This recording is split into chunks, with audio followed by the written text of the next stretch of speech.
Alright, and we're back for Triad Wars 3 Round 2. We've got, I think this might be the first time I've used this graphic for the background, but just trying to switch things up. Yeah, so we have new things going. This is my first video with this new graphical style. Will it vary up things and make it look nicer? I hope so. I don't know. Also in this round, each player is going to have an avatar showing, just to better indicate who's playing and make it look a little more like styles we're used to. I think it looks better with an avatar. Some follow-ups on the last round. So last round there were 4 AIs playing against the 8 humans. So each AI program I used twice. I used each one against 2 different humans. And so both Wavy and Piggy had the same opponent. Tazooka and Turds had the same opponent. Dalamar and Bren had the same opponent. And Delial and Chickeny had the same opponent. This doesn't mean they played the same because with different hands they handle differently. And the AIs are clever enough. They're based on ideas rather than specific patterns, so they're not going to play exactly the same way. Given that Delial and Chickeny were the 2 players that gave up ties in the first round, it's possible their AI was the strongest. I have not done the testing to find out. I have done some testing between the AIs and randoms, and I think they're all basically on par, but it is possible in non-random games it's should be ranked differently. So this time we're again going to have 4 pairs of players with the same opponent. So if you'd like, you can guess after seeing the round. I think so-and-so and so-and-so had the same opponents stylistically. Here's a clue. 2 of the pairs we saw last round we're going to see again this round, and 2 of the pairs are going to be switched up. Alright, what happened in the last round? All 8 people beat their AI opponents in round 2. Can we extend, in round 1, can we extend that through round 2, or will a human fall, or multiple humans? I didn't pick a game of the round last round, but I think Tazooka's, Turds, and Dals were the 3, in my opinion, finest games, but there are certainly arguments for other ones. In Triad Wars 2, this was the round where humans began falling, so with 8 potential losses here, 8 people playing, it's pretty likely someone's going to fall here. We also have feud brewing. Dalamar, as is very well known, is not the biggest fan of FF7, and in round 1, I forgot to mention, but he kindly commented that Bren had used a hand of all FF7 cards and dedicated it to Dalamar.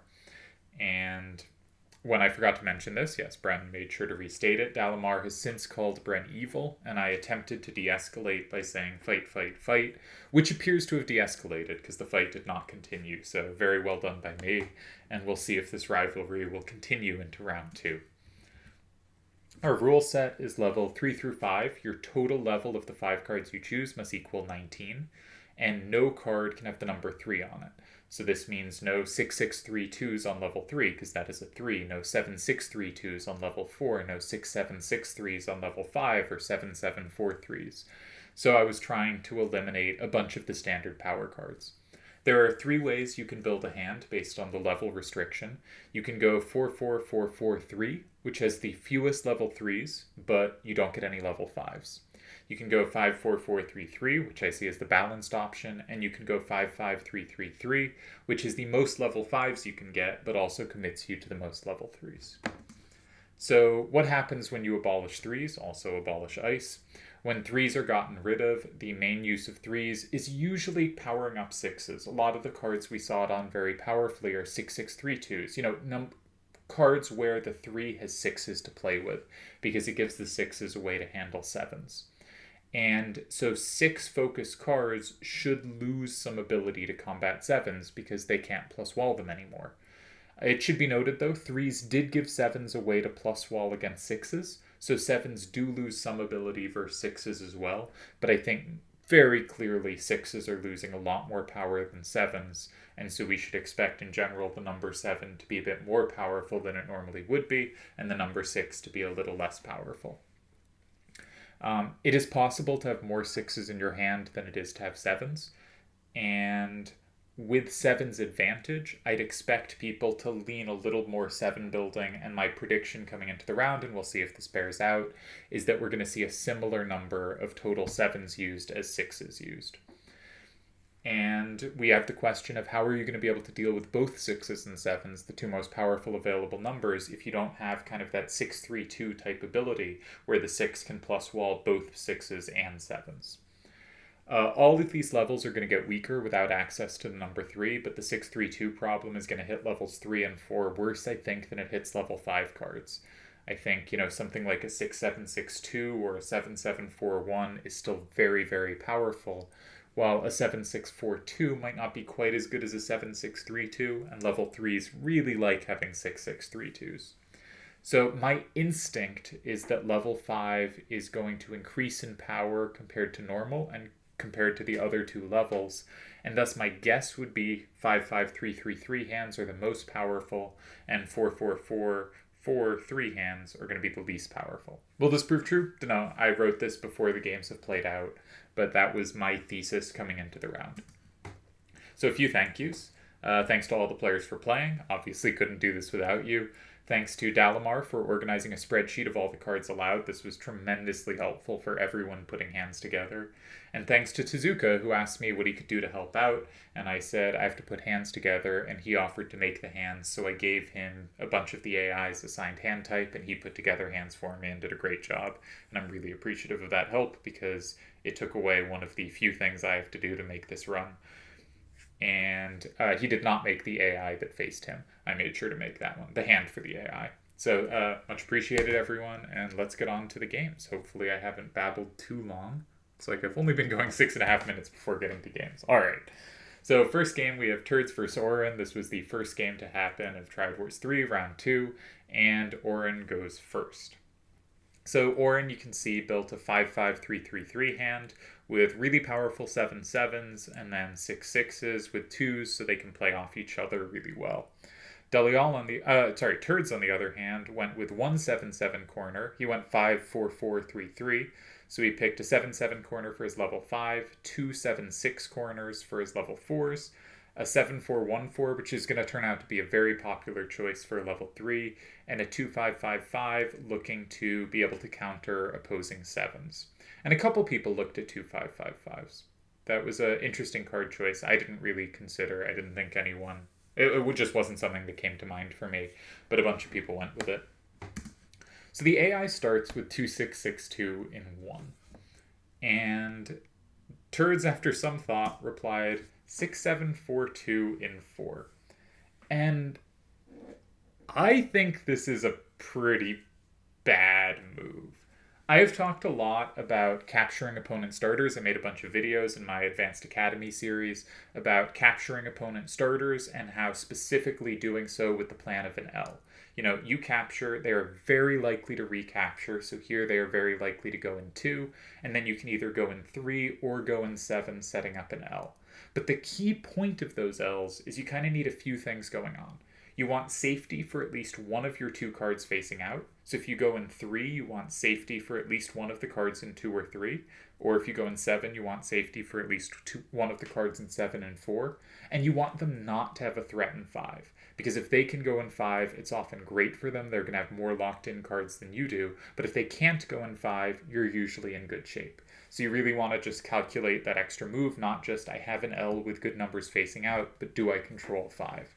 And here, Turdz doesn't control 5, because after the recapture in 2 with 4-1-7-7 and 2, the opponent threatens 6-2-2-6 and 5, and Turdz threatens nothing there. So they just have a threat for free, and I think that's going to guarantee they're playing for the win, and it's going to be very dangerous. And I don't know, I just think this position looks really ugly quite quickly. And there's a few ways they could try to press it here, but 2 is very logical. And here, Turdz has admitted his real mistake was he thought he could play 4-6-7-1 and 7 here, and didn't realize that that also gave 6-2-2-6 not only the plus in 5, but also a plus wall in 8. And I think that position's really bad. I think they can go in 5 or they can go in 8, and Turdz can maybe sneak out a tie. They can also just go in 3 and leave open the threat in 5, because they have a threat in 5 and Turdz doesn't. So Turdz really kind of needs to block that square, but he has nothing good to put there, and then they still have the threat in 8. It all looks really ugly to me. So Turdz eventually moves off his idea of 7 because he realizes they had the plus wall and goes in 3 instead. And now the opponent has a few ways to attack him. They could take 5 immediately, or they can go in 7. Either way is reasonable to press. There are other creative tries like 7741 and 9 is possible, but I don't think it achieves very much here.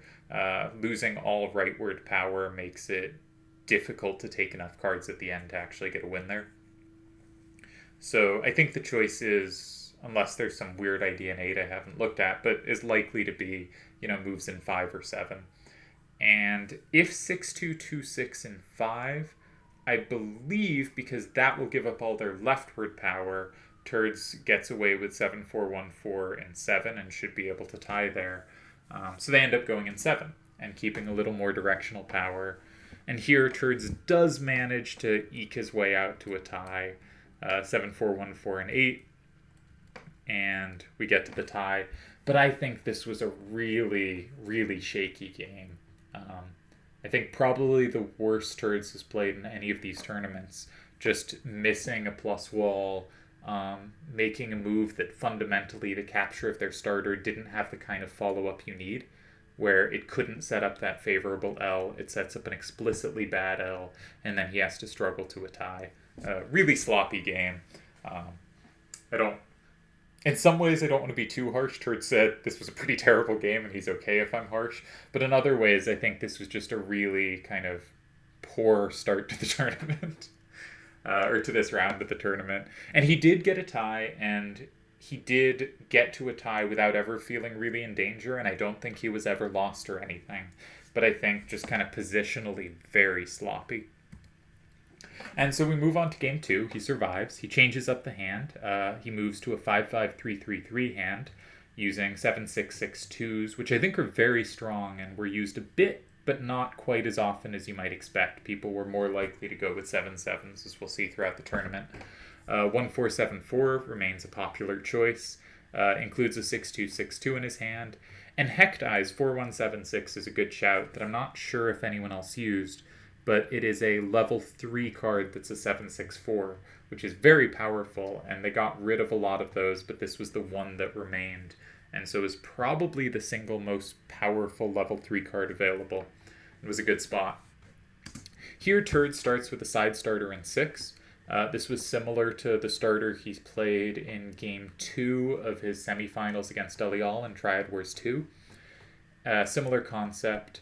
Here, he doesn't mind so much that he can't take back from 9, because he didn't think the opponent had any particularly good plays in 3. He has everything in 3 covered. Now, I'd still like to have that recapture. I'm a little skeptical of this starter, but it was... If you have 3 covered, it is not that big a problem that you can't retake from 9. If they go in 9, maybe you start building out from 3, and that seems all right. They have a few captures, but the captures don't look too scary to me. And so, an interesting starter. I don't have these kind of odd side starters in my kind of like repertoire of moves, so it's hard for me to judge them, I think. But definitely an interesting move. The opponent again goes 2-6, Oren again goes 2-6-6-2 in 1, and Turdz again captures it immediately. But this is a more, I think, compelling version of the capture. And specifically, it says, if you go 4-1-7-7 and 2, you don't have 5 now. I can capture from 3, and that position looks pretty scary for you. So you don't have a natural recapture there. If you go in 5, I have my choice of a T or a Z. I guess an S, a T or an S. If you go in 3, I can capture anything you put there, and with good numbers facing out that you probably don't have great ways to deal with. So I think this move puts some pressure on, and Oren kind of makes what I think is the fairly obvious response. But this game Turdz handles really well and has this well under control, where they go 7-7-4-1 safely in 7. And at first, when I was looking at this, I thought this was a real problem for Turdz. I thought any move in 5 looks really bad because it sets up Oren's cards better than it sets up Turdz's. Having a 6 up gives them a combo in 2. Having a 7, so that would be Wedge and Biggs. 2-7-6-6 with its 6 down and 6 up both gives combos to 6-2-2-6. 1-4-7-4 and 5 gives a combo to 6-2-2-6 and 8. So there's no way to set up a T that doesn't look bad. Any move in 2 I thought was ended up being pretty ugly, and maybe some of them sneak out ties, but I think they're pretty uncomfortable. The main problem being, if Wedge and Biggs goes in 2, you are conceding combos that flip 1. If anything else goes in 2, you are giving up power that might be really critical later. For instance, 2766 in 2 looks pretty appealing. It sets up a same in 5, it sets up a plus in 3, but importantly it sets them up with different cards, and if the opponent plays an 8 or 9, they can force Turds only to have 1 left at the end, and then just play in the other square. And I think those positions are really dangerous. And then I realized, wait up, opponent has lost all their rightward power, and I suspect when playing Turds got to this faster than I did. And I started looking at options in 3, but Turds, even better, found the winning option in 9, setting up a threat in 8, and there's no good defense. They can't capture, they've given up all their rightward power, they end up blocking 8, and Turds just has the double capture and rides it to victory. So I think a nice win in the second game. I think correctly noted he had gotten all of the rightward power out of the opponent's hand and was comfortable playing away from the action, finding threats that made a winning position from something that visually looked a little difficult to me, but in fact was winning and under control the whole way. So I think a quite nice second game, really sloppy first game. Alright, our next game is Tazooka versus Zelos. Zelos goes first. Tazooka has picked a 5-5-3-3-3 hand. This will be the most common choice overall. You can see, again, we have Buffalax, the 1-4-7-4. We get another sighting of 6-2-2-6. We get another 7-7 corner. We get another 7-6-6-2. And for something a little different, we get a 7-5-1-4. But you can see why that would be chosen, because the 1-4 part can plus wall 7s, and the 1-5 part can plus wall 6s. And this was sort of an interesting idea, given that 6-6-3-2s don't exist. We don't have that kind of gap of 3 and 4. The 6 to the 3 is a gap of 3. The 6 to the 2 is a gap of 4 to cover both 6s and 7s. The next way to do that is to just go down 1 on each number and have 5-4-1. And so I thought this was an interesting type of card choice to be able to handle both 6s and 7s. And I'm not sure how good it is, but we'll see how it plays out. And it definitely makes a lot of sense as a choice given the restriction on the number 3.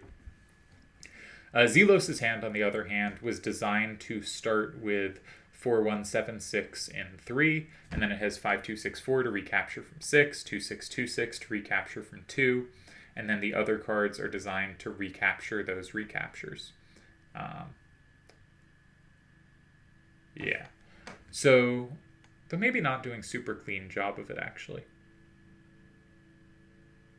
Anyway, don't get distracted. Let's keep going. The AI, though, did not go with the starter I intended it to go with. And I think the reason why is kind of interesting is we're getting to start playing more aggressive AIs that look to control space. And it wanted to make sure if Tezuka played 7-7-4-2 and 7, it would have at least one way to capture it. Because the hand at its core has no ways to deal with 7-7-4-2 and 7, but it really wanted to deny Tezuka free squares and look to cut that off. And I think this is, telling that the AI can play stylistically different ways, even if it didn't do the move I wanted it to do.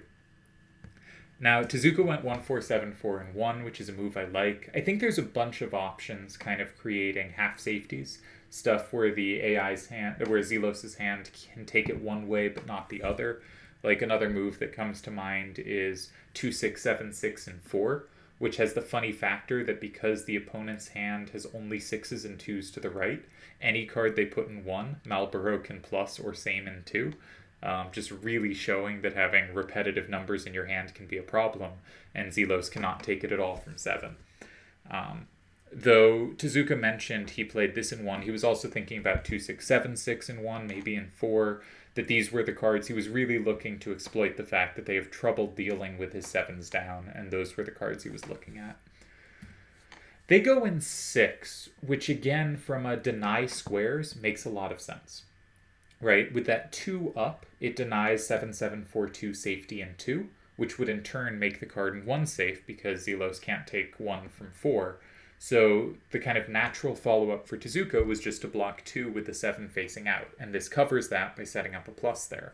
It also has pluses or plus walls against anything that could go in 3 or anything that could go in 9, and so it makes a bunch of sense in a kind of, this is covering squares and trying to give Tezuka not as much safety as he might have otherwise. On the other hand, it does have a lot of 7s facing down, and so Tezuka's 7-7-4-2 is going to play really well moving forward. And Tazooka just grabs safety, and this is the move we've talked about. 2-6, 7-6, and 4 is really strong, can't be addressed by the opponent's hand, has another 7 facing downwards for Malboro to play off.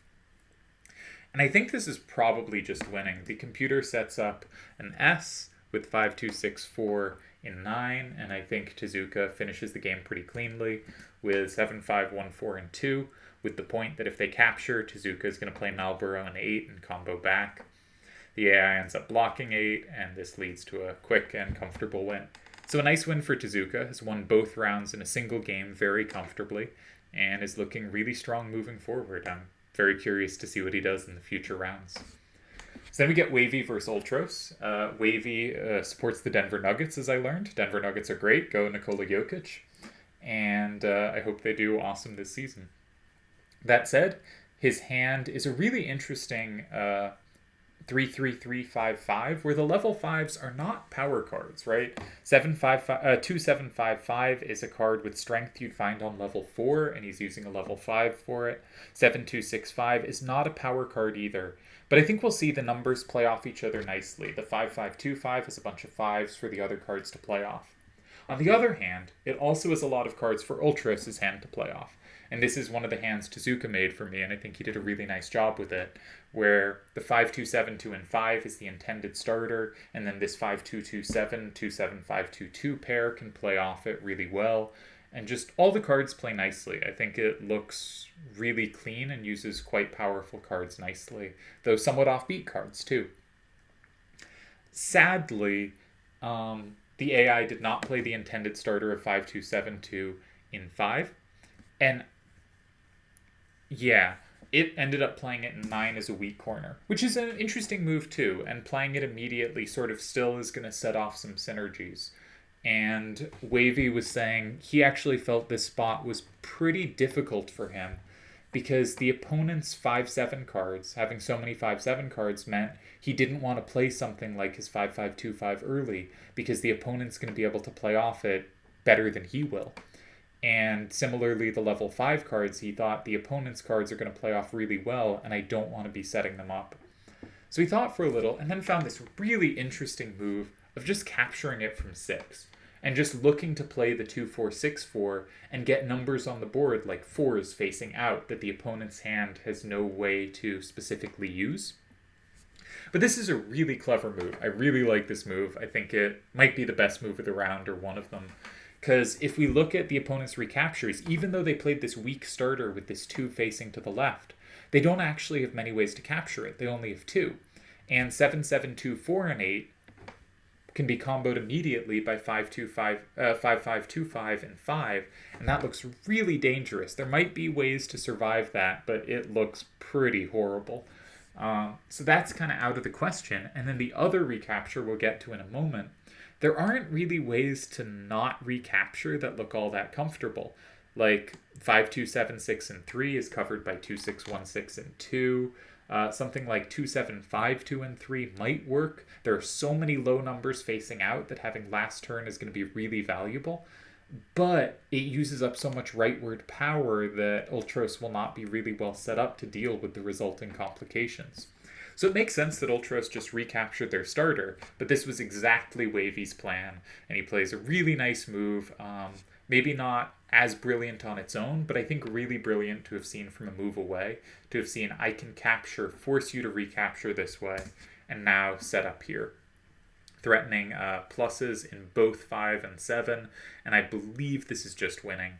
If the AI goes in either, if Ultros goes in either square, Wavy can take the other one and just capture everything. The AI tries to avoid those squares because, Wavy has 1 card for each, and so if we can get to the end game and, he's only going to be able to play in one of those squares, but Wavy correctly identifies he can just occupy immediately, flipping things, and not enough stuff can be flipped back. And we head to a really nice 7-3 win by Wavy. I was pretty confident this would be the game of the round. I'm not sure it will be now. I think there's another game that's competitive with this, but I thought this sequence of going in 6 against a weak corner, it's not just doing it against a strong corner, it's doing it against a weak corner that I found so impressive. Because when someone plays a corner like this with a 2 facing out, they're so likely to have so many ways to recapture that you have to be a really specific thinker to find I can still force the action there and force very specific cards, and I have them covered. Just thought very nice sequence. The moves in 6 and then 4. And finally, for this first round, we're going to again split the video into 2, where in each video we cover 4 of the 8 matchups.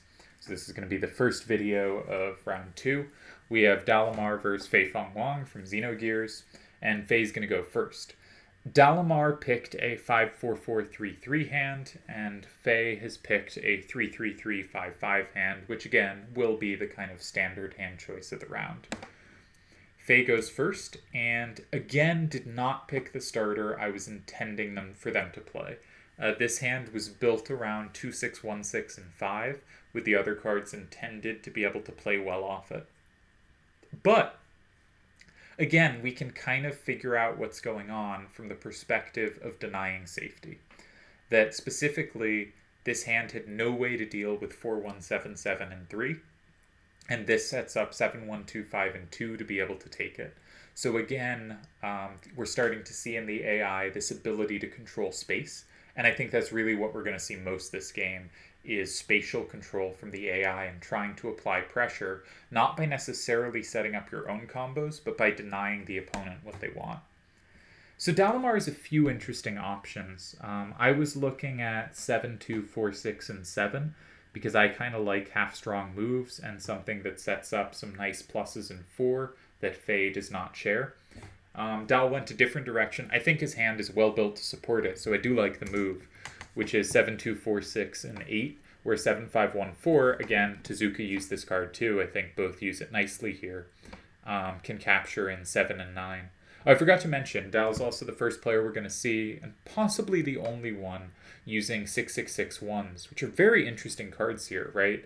Because if there are other 6s and 7s, suddenly they become able to take 6s and 7s via sames and pluses. And if there aren't, they can suddenly feel like, I don't know, sort of hammers that are hitting at the wrong nail. Obviously, they are very powerful in total power for level 3s. They are very multi-directional, and sometimes they play brilliantly and sometimes they play less well. And so they're always an interested card to see how they're used, because they have, lower plus wall potentials, but quite high power. Here, again, we can see the AI looking to deny space. By having a 6 down, they make sure 6-6-7-2 can capture anything that would go in 7. And also 6-6-7-2 has most things that could go in 4 covered. The only one it doesn't is 4-1-7-7 in 4. Though I thought there was something that made that move look scary. Though that move looks pretty reasonable now.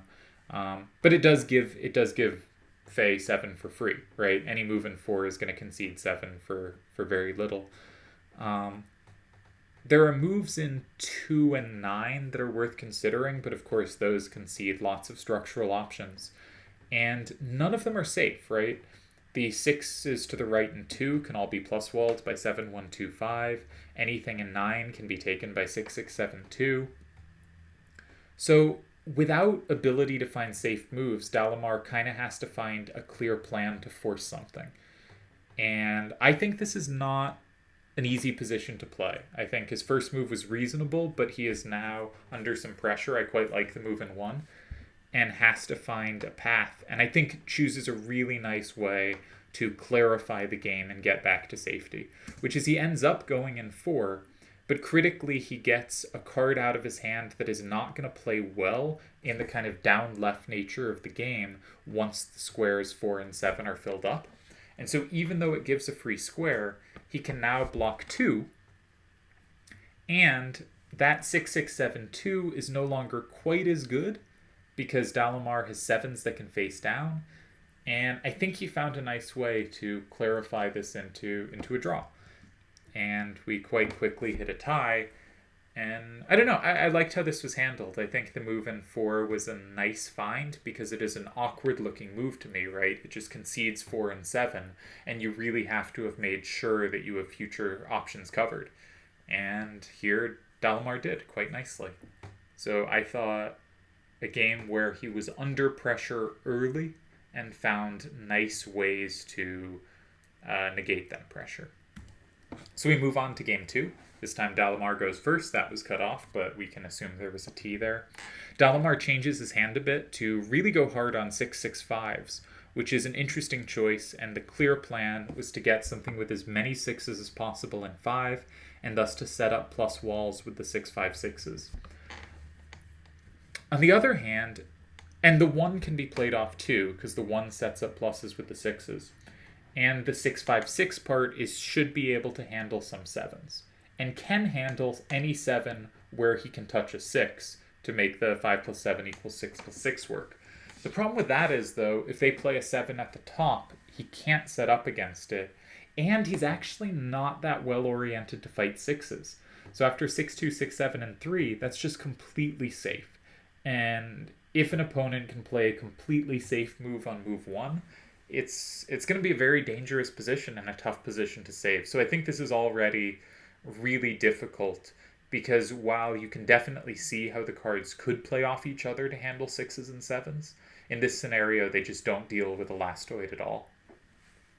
So I find what Dal did next pretty reasonable. I think this is just a tough position, and setting up more 6s upwards and downwards for his 1/6/5/6 and his 5/6/1/6 to play off of makes a lot of sense. But probably the 6s upwards and down, while they play well for plus walls, they don't play well for pluses and sames. So, a move like 2/6/1/6 and 2, or 2/6/1/6 and 7, or something like that, is already something he just doesn't have ways to capture. Or 6/6/7/2 in 1. There are lots of moves that his hand isn't built to address, and so it's going to take kind of brilliance to be able to handle this position. Already very dangerous. 2/6/1/6 and 7 is a safe move. Again, the opponent's just playing safely, and that is really tough to deal with.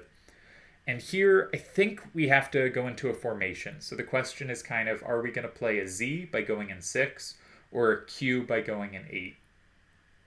And I think the Z makes a bit more sense. I think 6/1/6/5 and 6, with the 2 sideways 6 cards as sweepers for the end, is maybe just enough to snag the tie. Dalamar ends up going the other way, and it doesn't quite work. The AI can take, and again, they're safe. We just can't handle 6s and 7s. And the real difficulty of this set is finding ways to handle 6s and 7s. And while you can certainly see how Dalamar's hand would do so, it doesn't end up doing so here. And Dalamar ends up trying to play one last trick to survive, with the point that if they go in the wrong square, if they go in 2, he has the combo in 6, and he can sneak out a tie or a win actually. They do not fall for this trick, and he ends up falling. Our first person to fall this round in this tournament. This is where we started seeing people fall in the last tournament. I think losing in round 2 is, a totally reasonable result, but it is a shame to lose someone, and he is the first we'll lose. I don't actually know if we lose any more in this round, because we haven't played out the other half of the matches yet. But we have lost one person, and in the next video we will show. I'm saying when I record this. When I release this, the whole round will be over, because I'm not going to release any videos till the round is over. But we have now reached the midpoint of the round. We have 3 wins, 2 ties, and 1 loss for humans. Definitely a tougher round than the prior round. I think you can see that in the wins as well. Up next, we have Bren, Chickeny, Delial, and Piggyman coming in the next video. And so we're halfway through round 2.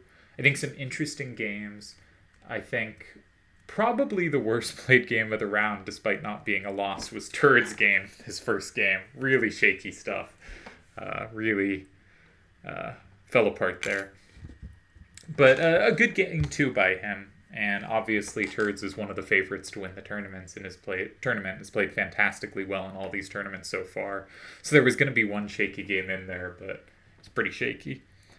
I think my favorite game so far is pretty clearly Wavey's. I thought the sequence of capturing in 6 and then setting up 4 was just really well thought out, really specific and smart and sharp. And also his reasoning to look for 2, 4, 6, 4, and 6. I really liked seeing, like, I think they're going to play really well off a lot of my cards, so the cards I need to get on board are cards that won't have numbers they can play off or set up against, to make sure that, generally speaking, the cards on the board have outfacing numbers that the opponent can't use well for future setups. I thought that was nicely thought out and just a really well-played game. So, see you soon with the second half of this second round.